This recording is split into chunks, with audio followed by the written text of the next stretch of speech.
Hey there, everyone. Before we start the show, we here at Popcorn for Dinner want to give a big shout out to our good friend and illustrator, Kyle Kedzik, for helping us celebrate making it to 40 episodes with some brand new custom artwork, which is now up on all of our social media accounts. We love it. We hope you love it. And if you're looking for some new custom artwork for your business or project, you can look him up on Facebook at Kyle Kedzik, or even drop him a line at kylekedzik@gmail.com. That's KYLEKEDZUC.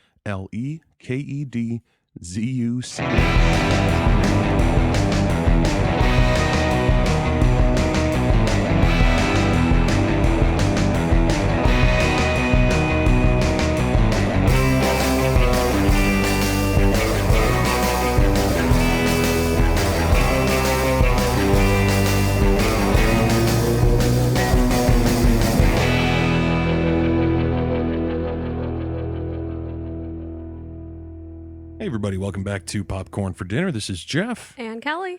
Baseball movie month is continuing here with week 2. We're jumping forward ahead in time a little bit. Scooch. Just a scooch. 8 Men Out obviously taking place in 1919. And we are jumping ahead to the 1970s with the 1976 American sports comedy film, The Bad News Bears. Yay! This was one I was looking forward to really hard.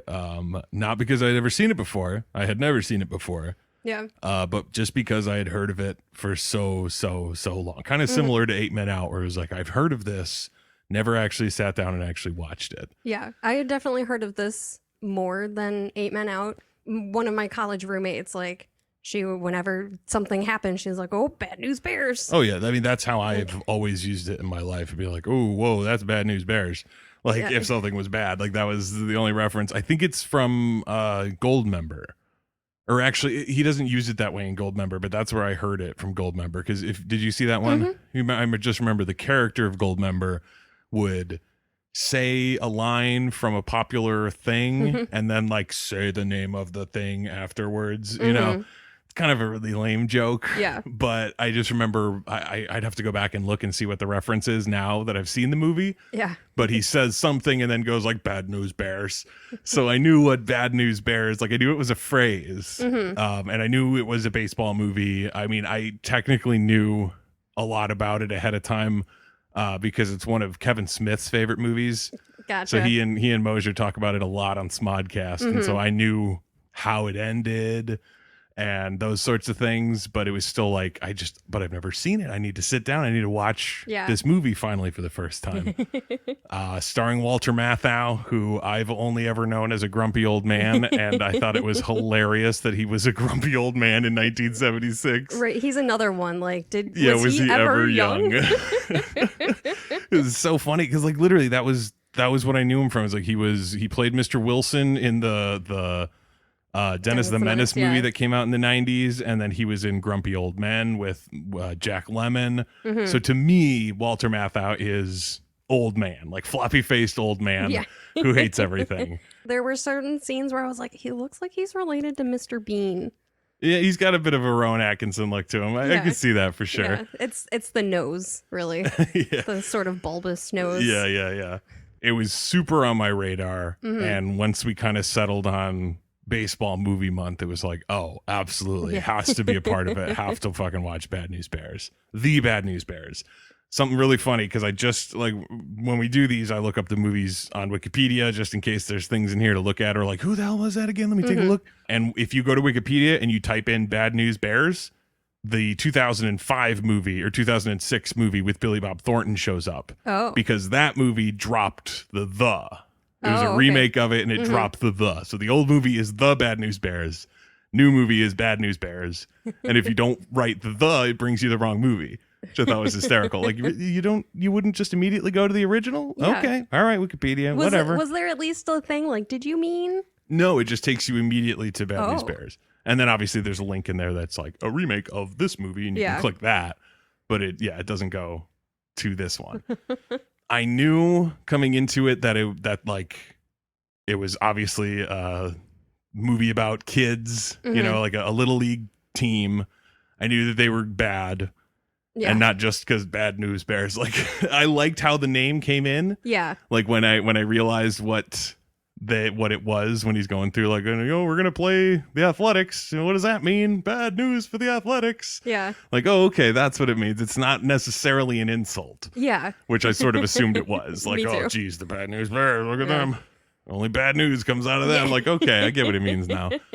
But I knew it was, a bunch of kids. I knew that it was like more blue than you might expect from a movie about kids. Yeah. And while watching it, I was like, oh man, I don't know the full history of kids sports movies, but you look at this and you look at Mighty Ducks and fucking looking at Mighty Ducks, I'm like, what a like polished, taking Wholesome. all the edge off version of Bad News Bears the Mighty Ducks is.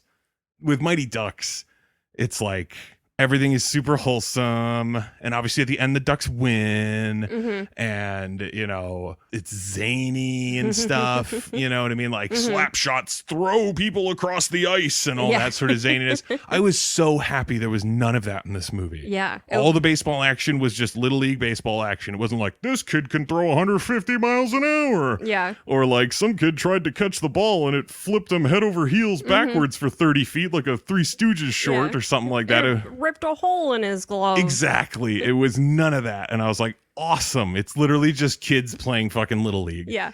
And really it's like the adults who are Awful. terrible and overly competitive and make it bigger than it is and all that kind of stuff. Which seems pretty true to life. True. I liked that about it. Like that first friggin' game that the Bears play. Yeah. Because I mean, to set it up, it's funny too to try to set it up because from the beginning of the movie, I was very confused. I only understood really what was happening when I looked it up on Wikipedia afterwards. Because the start of the movie is really unclear. Yeah. Because it's like, okay, see, there's fucking Buttermaker, who is Walter Matthau. Which I could not figure out what the hell his last name was. Well, it's because they keep making jokes and they keep calling him like Butterworth or Boilermaker or stuff like that. Yeah, so I if was you didn't like- catch it the first time and then you realize everyone's saying different things, you're like, what the hell? What? Yeah, there's at least 2 notes of mine that are like, what the fuck is his name? Yeah. Which is funny too. He has a first name, but they never say it in the movie. It's Morris Buttermaker. Yep. But he is an obviously alcoholic, washed out baseball player who has been hired to coach a team in a little league in California. Yeah. And the team is made up of like essentially the worst players in the area, it seems like. I had to fucking look up in here exactly what happened because it's like he goes there, he's talking to the kids, he's talking to that guy with the mustache, Whitewood, Yeah. who like is paying him to do this. And so I don't know if you looked it up later, but what actually happens is that guy, his kid, like didn't make an actual team. He's like the first baseman kid, one of the blonde kids. There's so many blonde kids, it got hard to keep track of them. Thankfully, they weren't that integral to the movie. Yeah. It wasn't like I'm really super interested in what this kid is doing because essentially there's a bunch of little shits. Yeah. But that kid, apparently he didn't get in with any of the other teams. So this guy sued the league Okay. to create another team that his son could then play on. And he Gotcha. hired Buttermaker to be the manager of the team. And that's why all the kids are the worst, is because they couldn't make it on the other teams. But now there's an extra team, so all these terrible players play for the Bears. Yeah. None of that is explained. No. It literally just starts, he shows up, Whitewood gives him a check, and he's like, go manage these kids. Yeah. And then he does.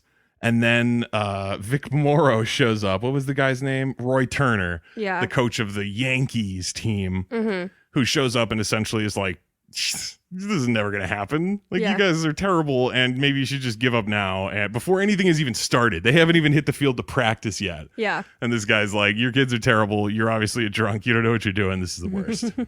But he goes and he practices with them briefly. He's drunk most of the time. Like all the time. That's sort of his defining characteristic. Yeah. And, they're terrible, obviously. I didn't quite understand the the age bracket Yeah. of like what ages these kids were, because like eventually you get Jackie Earle Haley's character Kelly, who rolls up and is awesome and can hit and actually field and play baseball. And he seems, maybe like 12, 13 ish. Yeah. And then there's that fucking, what was his name? Tanner, the real piece of shit kid, the shortest one, who was absolutely horrible. And I would have definitely kicked him off the team. Yeah. The second time he called all of his teammates a bunch of slurs, I've been like, you know what? Maybe you should just go home and never play organized sports again. Yeah. You need to work. You need to be in like a solo sport. You need to work on yourself. But that kid seemed like he was like 8 or 9 or something. I don't know. So he seemed way too young. Yeah. So is it like an 8 to 14, 8 to 13? Yeah, really. It just seemed like whoever showed up could be on the team or something. I don't even know. But that was a little confusing. But all of those little details and things kind of don't matter in the end, because that's really not what it's about. It's your classic like underdog trying to prove themselves in a world where nobody believes in them. And that's essentially like the gist of it. It's like he takes over the team. They play their first game in the era before slaughter rules. Yes, that was one of my notes. Like, what is happening? Why is there not a slaughter rule to at least end the inning? Yeah, right. But yeah, it was like, what? It was like 28-0 by the time Buttermaker goes up and is just like, we quit. Yeah, we forfeit this game. We're out of here. And it really hit me at that moment of like, my God, like, because even one of the kids, either on the other team or in the crowd or something, you hear someone mention that it's a slaughter. And I was like, is this the beginning of the slaughter rule era where people start realizing like, oh man, it's probably like really horrible and demoralizing for these kids where it's like they're just not there yet in their talents or whatever, to the point where it's like, an inning won't end unless you make plays. And if these kids can't make plays, it'll never end. Yeah. And there's supposed to be 5 more innings. Yeah, really. So they get slaughtered. Obviously, the whole team is like, we suck, which was a fun way to do it in terms of like the kids deciding that they didn't want to play anymore. Yeah. And telling him, Buttermaker, that they're like, yeah, we all took a vote and we decided that we quit. Everyone's making fun of us at school. Yeah. So fuck this. So we quit. I liked that scene with Ahmad where Buttermaker climbs the tree after the kids just like stripped his uniform off and he just climbs the tree, which it was really like, that kind of got to me. Like kids in movies and like being sad and stuff, it rarely is like because kids sadness can be so like unreasonable. You know what I mean? Where where it's just like, you don't need to be this upset about this thing. It doesn't actually matter that much, but they're kids and they don't really understand and they kind of whatever. But this kid's plight seemed so real, where like the fact that he threw his uniform off and he's just like, I don't deserve to wear that. I'm terrible. And then Buttermaker sits down and gives him that speech about Hank Aaron, his favorite player and whatnot, and how he's like, oh yeah, thank God Hank Aaron didn't think like you when he committed 42 errors in his first Little League game, which I was like, I highly doubt that's real. But in that era, it was like, what are you going to do? Yeah, what are you going to do? Fucking look up his Little League records or something? How? Yeah. I like the way that he sort of appealed to the world to make it seem real, where he was like, it's common knowledge that he did that, kid. Everyone knows. You know that. Don't give me that guff. I loved that. He's your favorite player. You know everything about him. Yeah, it was a fun little bit of like kind of reverse psychology where it was like, it's like, you must know what I'm talking about. And the kid being like, I guess I do. Cause okay. And giving him that speech about, just not giving up and whatnot. Like, I really felt for that kid, especially, I played Little League. I was not great. Yeah. So that feeling of like, oh, Jesus, I don't even belong out here. Like, I totally fucking get that. I quit T-ball. Yeah. So I never threw my jersey away like that. But I totally understood like the plight and whatnot. And I definitely, in that first game when they're getting slaughtered, I definitely had terrible flashbacks to childhood of like, oh God, those games where you're just out there and you can't make a play and everyone just seems disappointed in you. Yeah. Even though it's like, well, you're kids. So in a realistic world, or like, if someone's being reasonable, they would just be like, oh, tough break, whatever. But in this hyper competitive field of Little League where it's like, it's true that people get way too fucking serious about that kind of shit. Oh, yeah. And it drains on the kids in real life, much like the movie, where it's like people have these unrealistic expectations for kids. And so when they don't meet it, these kids feel terrible. And it's like, they're fucking kids playing a game. Yeah. Chill out. And all the assholes out there who are like, fucking slaughter rules like a baby thing. And you're babying these kids and they're being babies. It's like, they're fucking kids playing a game. Yeah, let them just learn the skills they need to get better. Like, it doesn't have to be about the final score. Yeah, especially with kids of this age. Like if this movie was about like a high school baseball team, then maybe you could be where it's like, hey, you're playing to try to get to the next level. Yeah. But in this case, it's literally like you're playing to do something this summer. Like, don't give them This so is much just shit. a time killer. Like, why? Yeah. But him, like, he shows up. Buttermaker shows up essentially and seems to not give a damn about these kids. And I truthfully don't know what it is that changes. Like, other than, the kids are sad and he kind of notices that. Yeah. But I liked the fact that it wasn't some sort of big, long, drawn out thing of like, Buttermaker hates these kids for, the first full half of the movie and then finally comes around. It was like that first game happens. They get slaughtered, and he's like, shit. Yeah. Like, I need to actually care about this. Because he didn't give a shit. I mean, didn't he walk out to forfeit the game with the beer in his hand? Yes. Too, where he's just like, hey, we forfeit. We're whatever. Like, he didn't give a shit. And then he saw how much it affected the kids, and he realized, like, oh, man, okay. I gotta actually put some effort into this and try to like teach these kids how to play baseball, which I mean is essentially the whole of the movie. It's like a bunch of misfit kids who can barely play, and a drunk ex-pitcher who helps them, and he starts caring about it to the point of bringing in like ringers to try to help them win. He like actually gives a damn, which was fun. I mean, I honestly. There wasn't like, laughs galore, especially due to its like age where it's like, I'm sure certain things were just like, that's just not necessarily funny anymore. And not like it's like terrible. It's just like, eh. But I loved the parts towards the beginning when he's trying to get the kids like all figured out and even just the game all figured out. Like the whole opening sequence probably has some of my favorite stuff in it. I loved that blank stare on his face when they introduce him to the two Mexican kids who don't speak English, and he's just like staring at them like, what do I do about this? Like, I have absolutely no tools to get through to these kids. Like, they don't speak English, I don't speak Spanish. Like, okay, and the fact that the scene just ends there, it's literally just like, here are the kids, and he looks at them and stares at them, and then it's next scene. Yeah, like, all right, well, this will get sorted out somehow. This is a thing. I guess we'll figure it out. I loved that the kids were like, when are we going to get our uniforms? And he was like, what? Yeah.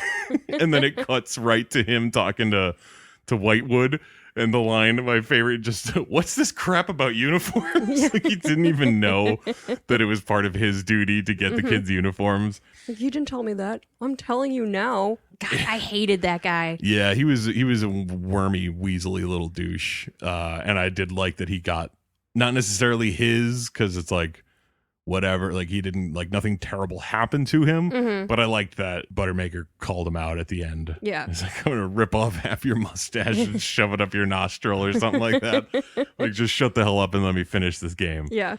Which I definitely dug that a lot. But him and the kids like getting to know each other, like for one, them all riding in his car. Yeah.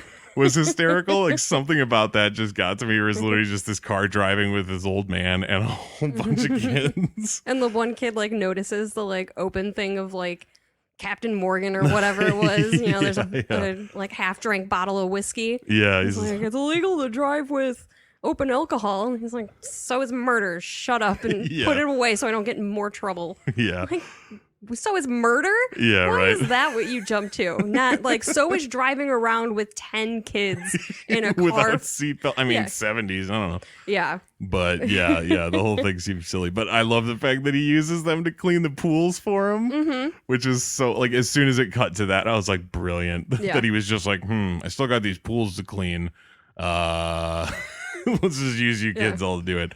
And the fact that I think it was Lupus, the kid Lupus, who makes him a fucking martini.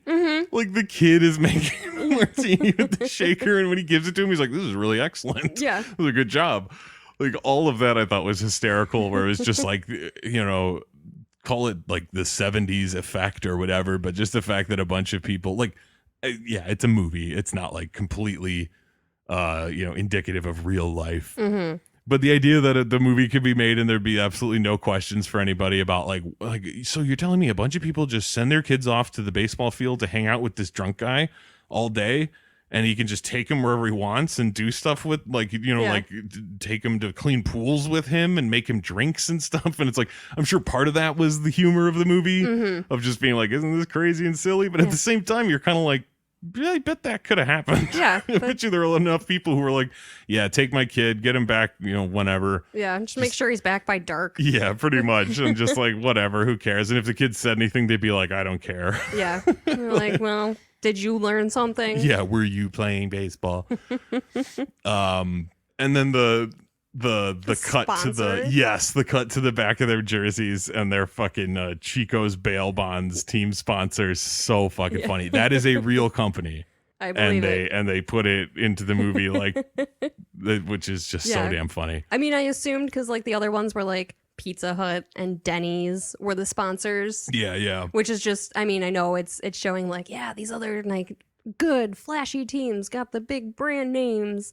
And then the Bears over here, they got the bail bonds.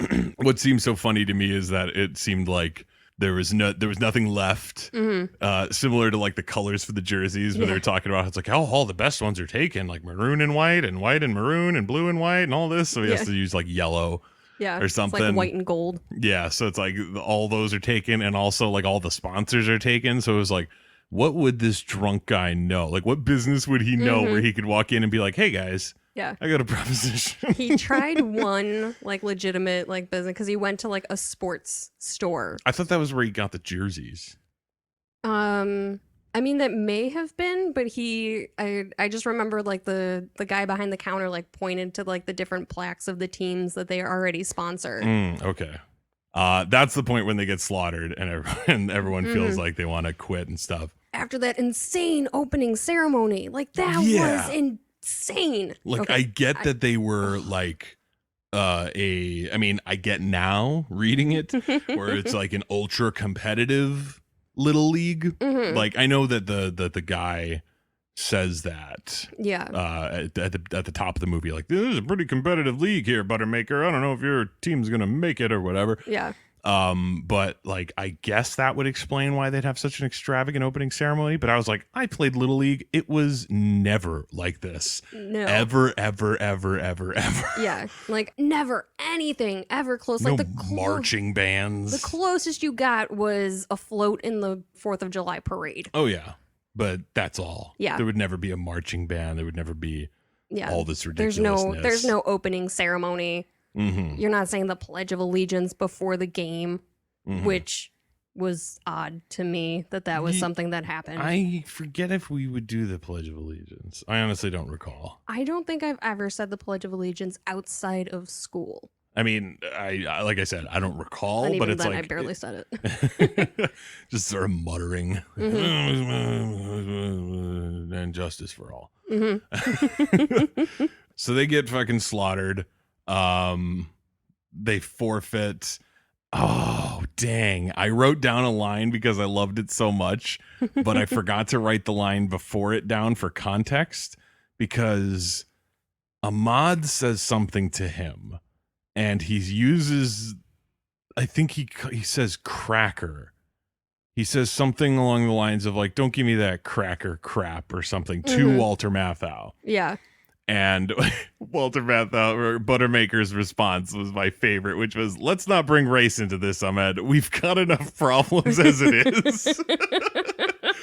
It was so funny. Like the fact that he like understood that it's like, okay, that might be a problem, but yeah, we have way more. Like, let's not complicate things. Yeah.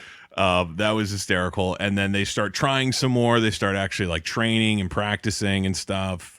And they play the next game and they still get slaughtered. Yeah. Which I thought was wonderful. That it wasn't like an immediate like, oh, hey, look at this, whatever. It wasn't as bad. Exactly. Well, and then the next friggin' line, this had so many great lines from Buttermaker in this movie, including the one after that where he says, we finished the whole game, didn't we? Yeah. Like that was the success of the whole thing. Was like it ended and we didn't forfeit it. Yeah. So it's baby steps. Yeah. And then someone says, Buttermaker, you're so dumb. I was like, God, I don't know what it is about that name, but it really made it for me. Like if he had just like a normal ass last name, I don't think some of those lines would be nearly as funny when they like people address him. But it's just like Buttermaker it's perfect. Like it feels like it was workshopped. You know what I mean? Like let's find the best name for this coach so that these lines sound as funny as they can. Yeah. Because Buttermaker, you're so dumb is so good to me. I don't know why. In this chunk of the movie, as he's trying to get the team better, he goes to see Amanda, who is Tatum O'Neal. I personally haven't seen her in much else, but apparently she got paid like $350,000 to be in this movie. Like she had been in stuff beforehand and was like a big time child actor. So for this movie, it was like, oh, we got to get fucking I looked her up and I was like, because she kind of looks like, honestly, to me, she looks like, and I don't remember the actress's name, but the girl that was in the movie Because of Winn-Dixie. Okay. It's like Anna Roth something or other. I don't remember. But I was like, I wonder if they're like related or something because they kind of have a similar vibe. But I looked up Tatum O'Neal and was like, is there anything else that I would have seen her in that would have given me that like, oh, she kind of looks like that? Yeah. The only thing that I've seen her in was This Is 40. She played a real estate agent. Okay, so yeah, not even when she was a child. So it's like, okay. Well. But she is the daughter of one of Buttermaker's old girlfriends, who he apparently like started trying to teach to pitch when she was younger, and then he kind of does another of those little like sort of reverse psychology things on her as well about like, oh, you know, when she denies him and she's like, you're an old bum and I'm not gonna come help you and all that. I got a good job here selling maps to stars homes and shit and whatever. That was the only way I knew it was California. Oh yeah. And I was like, maps to start. Okay, so it's around Los Angeles then, I guess. They're near Hollywood. Yeah. And you know, she blows him off, and then his response of like, oh well, you probably haven't even been practicing, so you wouldn't be any good anyway. And then she's like, oh, I'll show you. Yeah. And it's like, well, now he's got you. And she's got all those ridiculous demands for him after he agrees to it. You know, she wants imported jeans and ballet lessons and stuff. I loved that he called her Catfish Hunter, and she just said, who is that? And I was like, that doesn't work anymore at all. Like, he's a pitcher. Yeah. He was paid a bunch way back in the 70s, and he apparently had some like high demands as well or something. And I was like, she's too young for that reference. Therefore, we right now are infinitely too young for that reference. There's no fucking way I know that was who for Catfish 70s Hunter is. Adults Only. Exactly. I thought that was hysterical, where it was like, that was probably funny to some people when that movie came out. Yeah. But watching it now, I was on her side completely like, who's Catfish Hunter? Yeah. The hell does that mean? Something else funny, a tiny little like tangential relation to it in the Grumpy Old Men movie with Walter Matthau. Catfish Hunter is the name given to the like famous catfish in the lake that everyone's trying to catch. So you have to imagine that was a reference to this. Like being like, oh, remember that line about Catfish Hunter way back in the day? Ooh, call back to that. So he gets her, and they get their pitching figured out because she's like a fucking assassin on the mound. Like she's the only one who can actually pitch because that other kid with the glasses was clearly terrible. Everyone was just cranking homers off of him. Thankfully, they didn't show him be like too depressed about that. Yeah. Because I'll tell you, like I pitched, and when I pitched bad, I felt bad. But if I pitched as bad as that kid did, where it was literally just like every fucking throw is getting cranked, I probably would have just left. That is when I would have ripped off the jersey and just climbed a tree or something, because that would have been horrible. But it's like he seems to accept that he is no longer the pitcher fairly well. Yeah. Like they don't really show him. There's not like a scene of like, you fucking get out of here. You're terrible. We're going with Amanda. Yeah. It was just like, Amanda's the pitcher now. And that kid seemed to not mind. Yeah. He's like, all right, right field it is. Yeah. Sounds good. So they get that figured out, but they still can't bat for shit. Yeah. Like they're still That's apparently awful. something they didn't work on. Yeah. I mean, because earlier in the movie, when he's like trying to teach them batting, that's when he falls down on the grass and just passes out. And they're like, is he dead? Like, no, he's just drunk. I liked how aware the kids were of what a like horrible drunk he was. Especially that, actually, just to roll it back tiny bit, after that blowout game, and he's like trying to like rally the kids again, like, hey, no, come on, we'll work harder and we'll get back out there and whatever. And the one kid is just like, go back to your beer.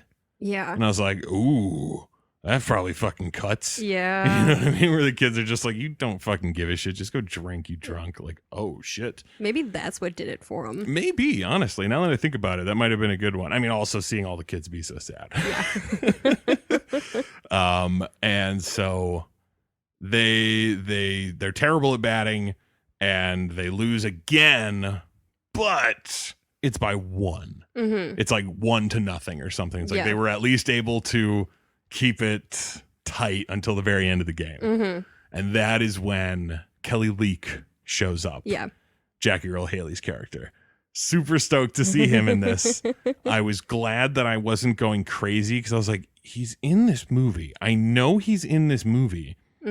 But I didn't know, like, you know, it's hard enough to guess someone's age as is, just like looking at an adult person and being like, I know exactly how old you are. So I was like, I don't know how old he's going to be in this movie. Yeah. So I was looking at some of the kids and I was like, am I just fucking crazy, or do none of these kids look like Jackie Earle Haley? Like, how could they have grown up into that like redheaded guy when they're like all blonde? Yeah. Or the one kid with like curly brown hair who is clearly not him. Like, is he the kid with the glasses? The like stats kid? Yeah, the asthmatic kid and everything. Like, is he that one? And I just don't recognize him under the glasses or something. And then when they finally, because he's at the very beginning, he lights Buttermaker's cigar for him. But you don't get that good of a look at his face. And honestly, I thought he was a girl. Me too. I thought it was a girl on the motorcycle, and I was like, okay. But then when they finally show him, like they hit the ball out towards him, and they're like, hey, throw it back, and he just fucking hurls it. And they're like, holy shit, that kid can fucking throw the goddamn ball. Yeah. At that point, I realized what the fuck that whole motorcycle sequence was earlier during the opening ceremonies, when he rolls out, like before you know who he is, and you've only seen him that like one time. And then he rolls out onto the field on the motorcycle and just like drives around and runs into the fence, and people drag him off the field and everything. But then that's it. They don't follow him. They don't name him. He doesn't have any lines. Yeah. And once that happened, I was like, what the fuck was going on with this motorcycle scene? Yeah, I was like, was this like really funny in the 70s or something? Like motorcycle jokes or something? Like, what is happening here? And then when he shows up again there, I was like, oh, now it makes sense. Okay, he's like the hoodlum who wants nothing to do with baseball. And they get him to play, and by the end of it, he cares and all that kind of stuff. Like, that's his, okay. But as soon as I got a good look at him, I was like, there he is. There's Jackie. I was surprised how seemingly quickly the team learned like shifts. Oh, because it was like their third game in. Yeah. And they, you know, Buttermaker says, you know, he calls out for a specific player shift, and everyone like shifts to the left. And I was like, how did this ragtag team learn a full-on like shift for one specific batter that quickly? Also, how do you get like footage or whatever. Like, how do you know that this particular little league batter always hits to left field? Who is tracking this stuff? I don't. It was a little silly, especially too, because it's like maybe this is an indictment on my little league coaches, but we never discussed anything like that, like shifts or like defensive strategies other than like cover the place you are. Yeah. You know what I mean? Like if you're on first base, cover right there. If you're second base, cover in between the bases. Your shortstop, cover the other side. Outfield, third base, whatever. You know, you just do your shit. Yeah. And cut off men. That was basically all we learned. You know what I mean? It's like cover your shit, and when you're throwing in from the outfield, try to hit the cutoff man. Yeah. And that was basically it. Yeah. So like shifts, it was just like, wow, this is actually kind of advanced. Yeah. I guess it is a really competitive league. So they get Jackie Earle Haley, they get Kelly to play the game because he's like a loan shark to kids, and he hustles people on the air hockey tables at the arcade and stuff. And Amanda goes and talks to him, and they make like a bet about whoever wins, or what was it about, winning the air hockey game? Yeah. Okay, yeah. It was like, if I win, you come and play for the team, and if you win, I'll go on a date with you. Yeah. And she loses, and he goes on a date with her, I guess. They don't show that, right? I don't remember that. No, I think he showed up to the field before the date even happened. Right, but he's like hanging around waiting, essentially. Like he doesn't want anything to do with the game. He's not there to practice. Yeah. He's just hanging out because, like, yeah, me and Amanda, we'll hop on my motorcycle and go do shit afterwards. Yeah, he's got the hots for Amanda. Yeah, and said then that there was sweet ass at the field. That's why he was hanging out all the time. Yeah, and then Turner shows up and sees him there, and he's like, you fucking kid, you're the one with the motorcycle. And he starts giving him some shit, and that kind of galvanizes him into being like, I'm gonna play for the Bears to play against you. Fuck you. So he decides to join the team. Yeah, because the other coach tells him like, no one even wants you here. Yeah. Like, he like, oh, fuck you. He was already asked to be on a team. You don't even know. Yeah, so that was, I kind of dug his story, even if at the beginning he's obviously a bit of a shithead, because that's kind of his character. I mean, they kind of all were shitheads at the beginning. They really were. I was not necessarily, like, I was, okay. When it said PG at the beginning of the movie, I was like, okay, I know that is misleading because PG-13 didn't exist until the 80s. Right. So, if it doesn't have, like heads coming off or like tits, it's not going to get an R. Right. So I was kind of expecting more like shits and fucks and those kinds of words out of the kids.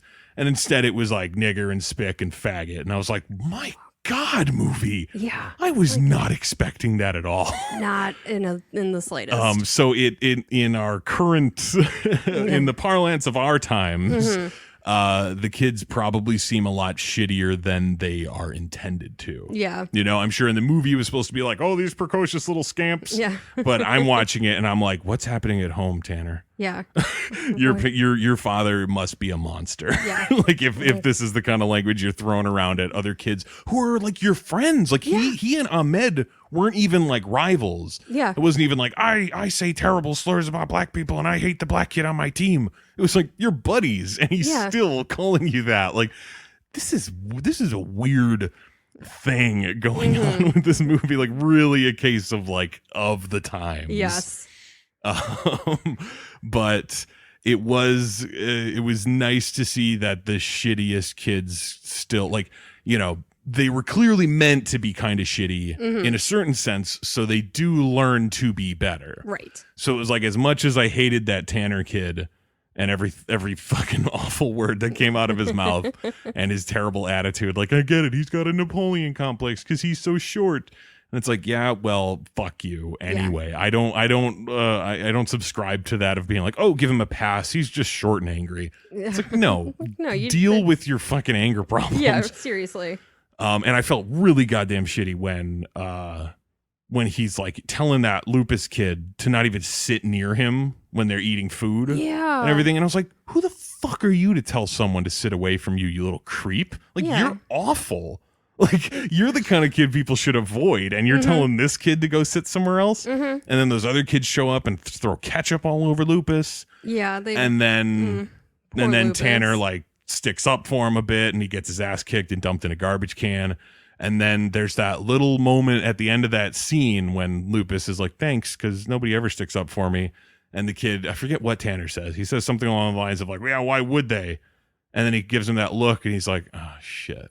Like he realizes like, I am no better than those fucking kids that just dumped ketchup all over you. So that was a nice moment. Like I liked the fact that the shitty kids kind of learned to be less shitty. They had some growth. Yeah, it was just definitely a shock at how shitty they were. Like I would have preferred if that Tanner kid just said fuck every other word. Yeah. Instead of being as awful as he was. Agreed. So they start, practicing with Amanda and Kelly. Things are looking good. And I absolutely loved like overall the movie making of the movie, like the filmmaking of this was decent. And, it was good. Like there was nothing about it that felt like, ooh, this was a little amateur hour or whatever. Probably my favorite moment because I love these kinds of things. They happen a lot in Coen Brothers movies, so I love them, but it's the hidden cut from a scene to a scene.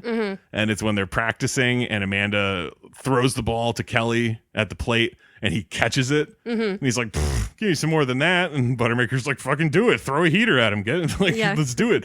She whips it at him. He cranks it. It cuts to that shot of the ball flying. And then when it comes down out of the fence, it's in the game instead of at practice. And as soon as that happened, I was like, that's my favorite thing in the world. Oh my God. I made a note about that too. Those are some of my favorite moments in movies is when a movie has made a cut that you don't realize. And you're like, oh, like as much as it may be like some people, assholes mostly, but some people will be like, it really takes me out of the movie because it makes me think about the movie making and not be in the story. And it's like, you can do both if you're not an asshole.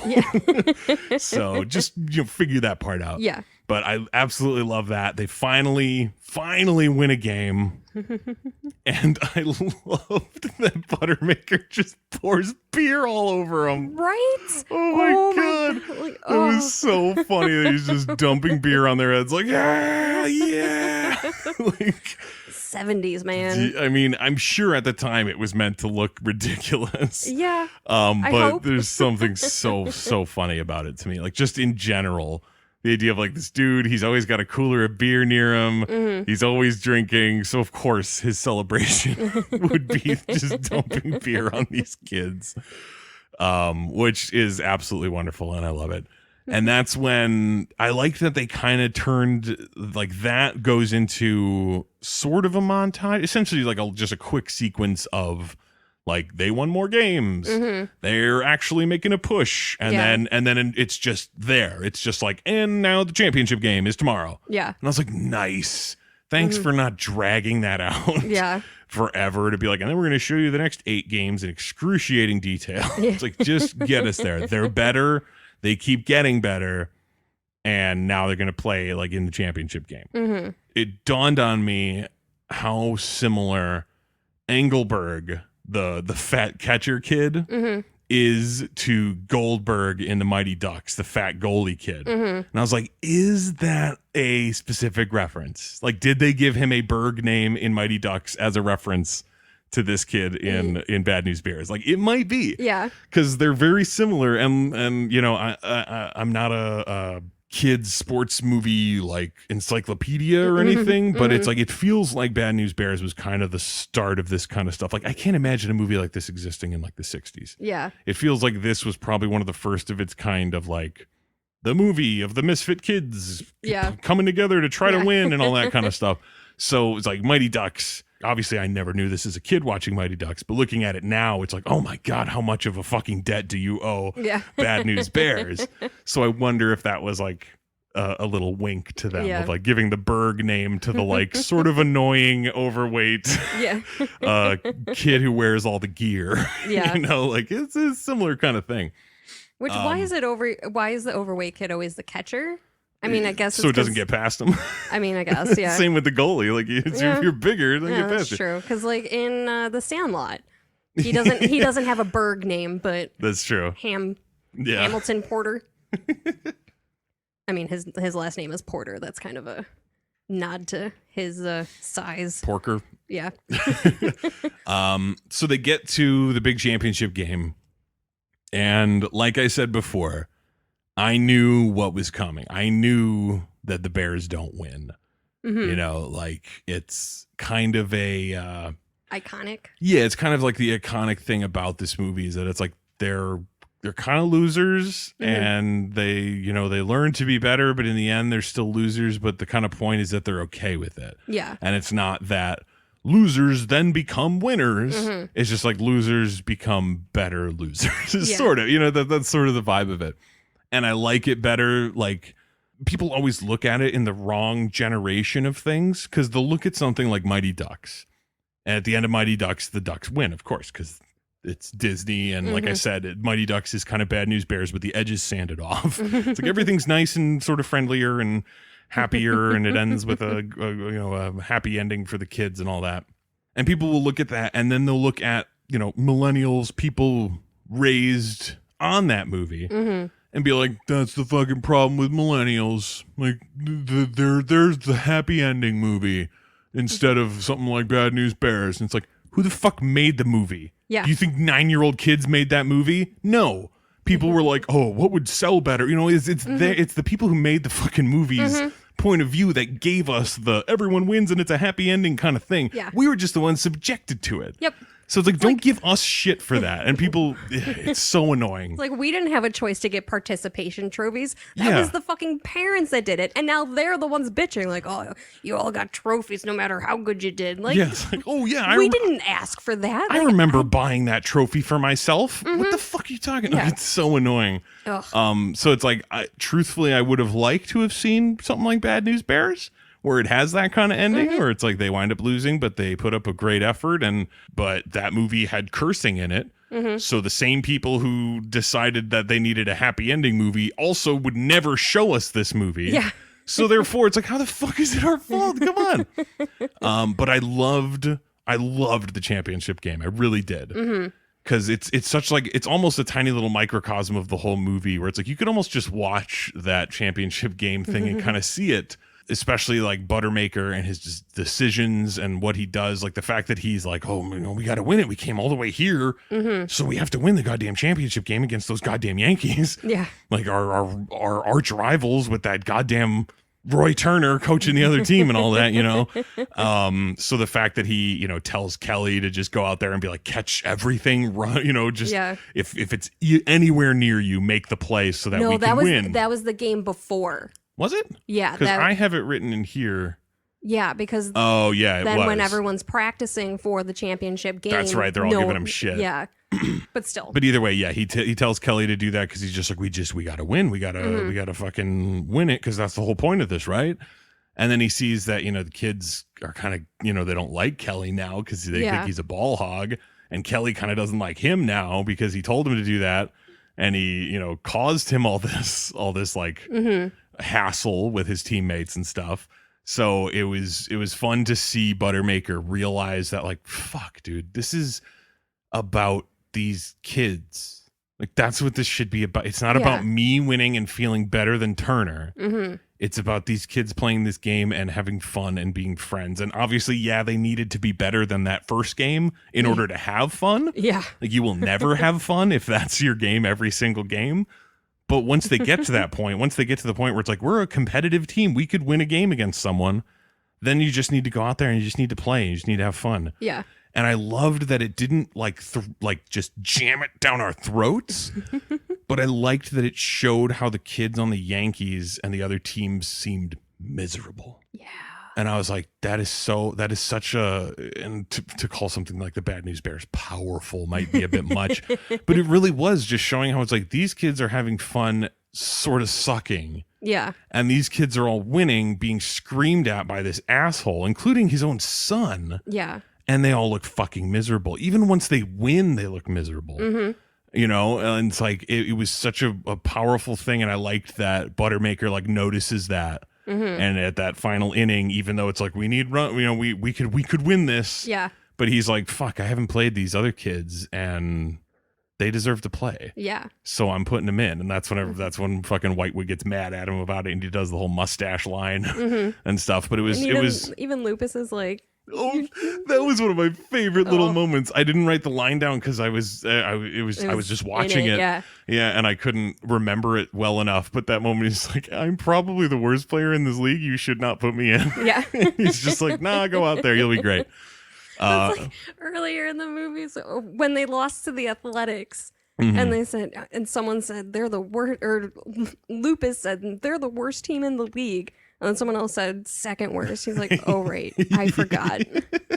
Yeah. Oh, that was kid. wonderful. And I love that, like, as cheesy and sort of happy ending as it is, like, he makes the play that he needs to make. Like, the fly ball comes to him and he catches it. Everyone's like, holy shit, dude. Yeah. Like, that was wonderful. And I honestly, I didn't know exactly how they were going to lose. Like, I knew that the Bears lose, but I didn't know how it was. And I liked the fact that it was Kelly trying so hard.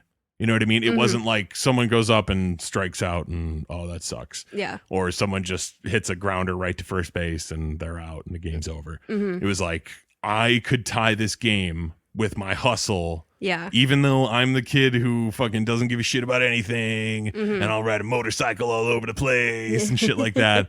But the fact that it was like, if I hustle hard enough, I could tie this game, and he just barely doesn't make it. Yeah. And it's less heartbreaking that way because you're just like, fucking A.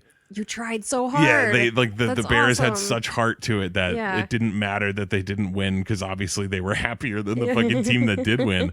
And that final little moment when the Yankees kind of give them that like really fucking shitty like way to go speech, even though they still tell them that they suck. Yeah. Like, we still think you guys are bums, but you got guts, I guess. Yeah. And then the Bears are like, oh, fuck this. Yeah. Take your trophy and your apology and shove it up your ass. Yeah.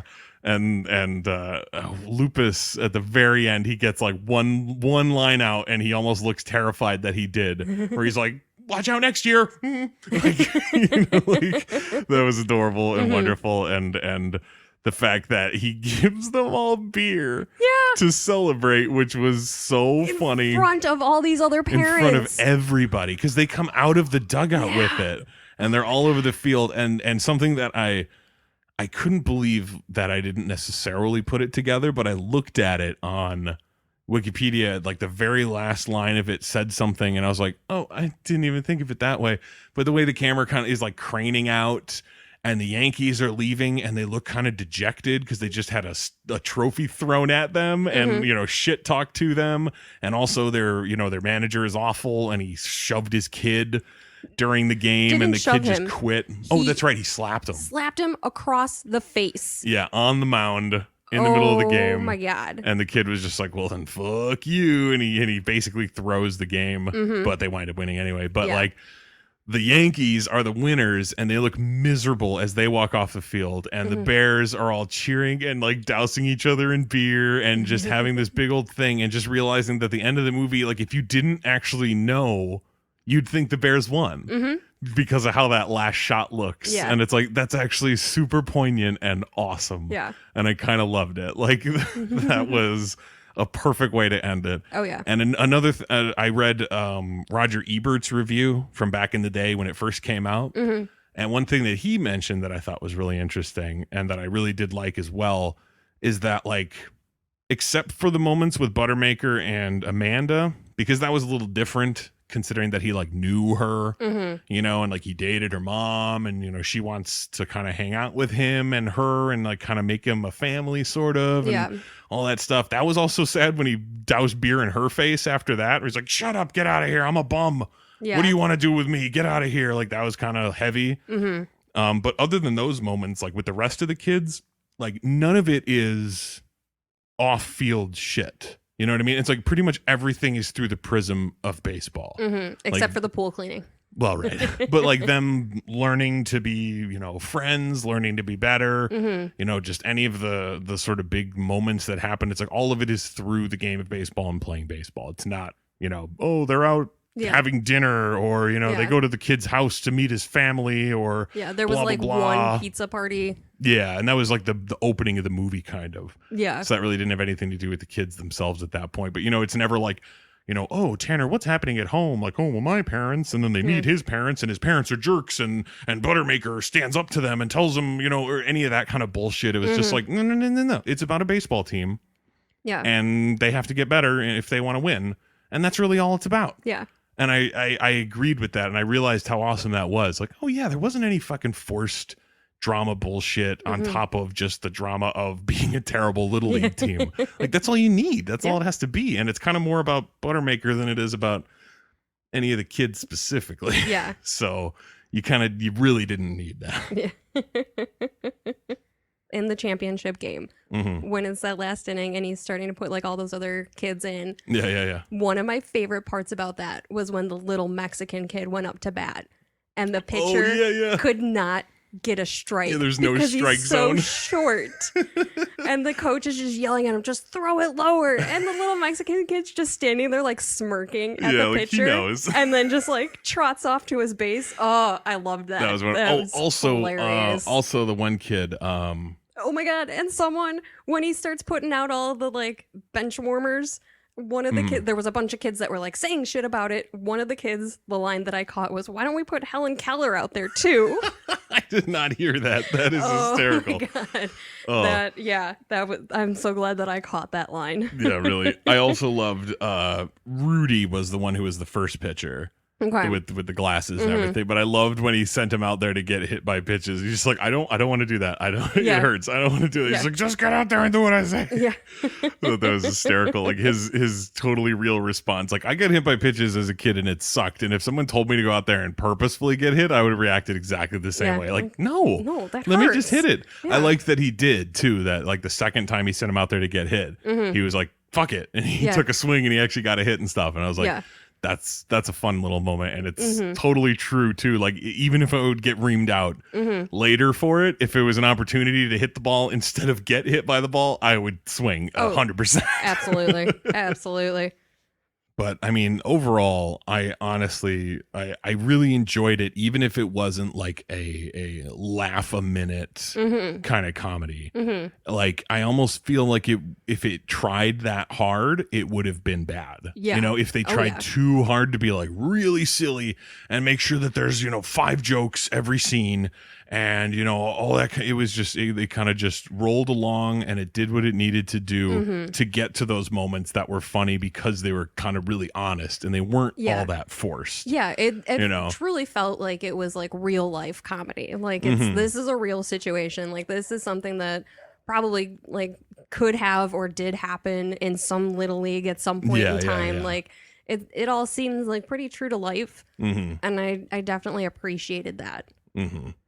It's so much better when the funny comes from just like the characters that they've established and the situation they've put them in, where you kind of all like, even if you can see it coming, just that realization of like, oh God, like this is, that's what's gonna go down. Like, that's way funnier than if someone's just like, oh, look at him do something zany or whatever, or some silly ass sound effects like, oh, the kid fell down and whoop, or some dumbass shit like that. Yeah, there's no slapstick in it. Yeah, it's not for babies, like that's what it feels like so many kids movies like became. Like, I mean, to keep beating a fucking murdered horse, but like Mighty Ducks has that in spades, where it's just like shitty sound effects. Like, what is this, Howard Stern? Like, what is going on here? Why have so many fucking like dumbass like whoops and whips and fucking boings and all that kind of dumb shit? And it's just like, just be a movie. Yeah. You don't need to overdo it. You don't need to make these sound effects and flashy lights to like grab toddlers' attention. It's like, just make a movie that's funny, and I guarantee you kids will find it funny. Yeah. You don't have to dumb it down the way that they do. And that's kind of the big thing. Like, I don't necessarily agree with the idea that like movies, for kids are like pussified, or, it's making them wimps or anything like that. It's just like, you're just dumbing it down too hard. It's too dumb is really what it is. It's not that it's like too PC or too blah blah. It's like, you're just making it dumber than it needs to be. Like, kids, as much as I might not like them that much, kids are smarter than people give them credit for. And it's like, if something is just funny, chances are kids will find it funny. Yeah. Unless it's something like that Catfish Hunter line where it's like, there's just no way they know what you're talking about. And it's just ridiculous. But there's nothing wrong with that too, where there's, movies that are like meant for kids, but there's plenty of, adult humor mixed in that's kind of hidden from naive minds. I mean, I'll bet you that none of the kids who went and saw that movie when it first came out realized what was so funny about him cracking a beer at the beginning, dumping some of it out just to fill that empty space with like bourbon or whatever it was. Like the kids probably didn't, it's like, oh, he's having a drink and he put other drink in it. Okay. Yeah. But to adults, it's like, Jesus, dude, it's like the morning. Yeah. What are you doing? You just showed up for practice. Yeah, this is your introduction to us. I think we know what you're all about now, Buttermaker.